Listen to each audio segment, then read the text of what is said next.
कोकणातील प्रत्येक अपडेट जाणून घेण्यासाठी आजच माझे कोकणच्या सोशल मीडिया प्लॅटफॉर्मला लाईक, फॉलो आणि सबस्क्राईब करा।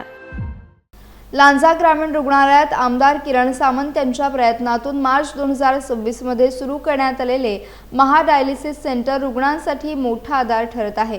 या केंद्रात आतापर्यंत 447 रुग्णांनी डायलिसिस उपचार घेतले असून लांजा आणि राजापूर तालुक्यातील नागरिकांना त्याचा मोठा लाभ मिळत आहे। पूर्वी डायलिसिससाठी दूरवर जावे लागणाऱ्या रुग्णांना आता स्थानिक स्तरावरच उपचाराची सुविधा उपलब्ध झाली आहे। त्यामुळे वेळ, पैसा आणि श्रमांची बचत होत असून रुग्ण व त्यांच्या नातेवाईकांना मोठा दिलासा मिळालाय।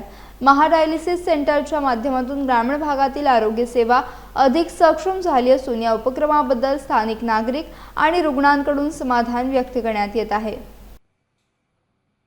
डायलिसिससाठी लांजा तालुक्यातील आणि राजापूर तालुक्यातील लोकांना रत्नागिरी येथे जावं लागायचं। आमदार किरण उर्फ प्रिया सामंत ही लांजा तालुक्यामध्ये महाडायलिसिस सुविधा उपलब्ध करून दिल्यामुळे राजापूर आणि लांजा तालुक्यातील जे पेशंट होते त्यांना याचा खूप मोठा फायदा झालेला आहे। गेल्या या मार्चपासून जवळजवळ 450 पेशंटना याचा फायदा झालेला आहे। ही एक अतिशय चांगली सोय आमदार साहेबांनी लांजा तालुक्याला उपलब्ध करून दिल्याबद्दल त्यांचा आम्ही पेशंटच्या माध्यमातून आभार मानतो।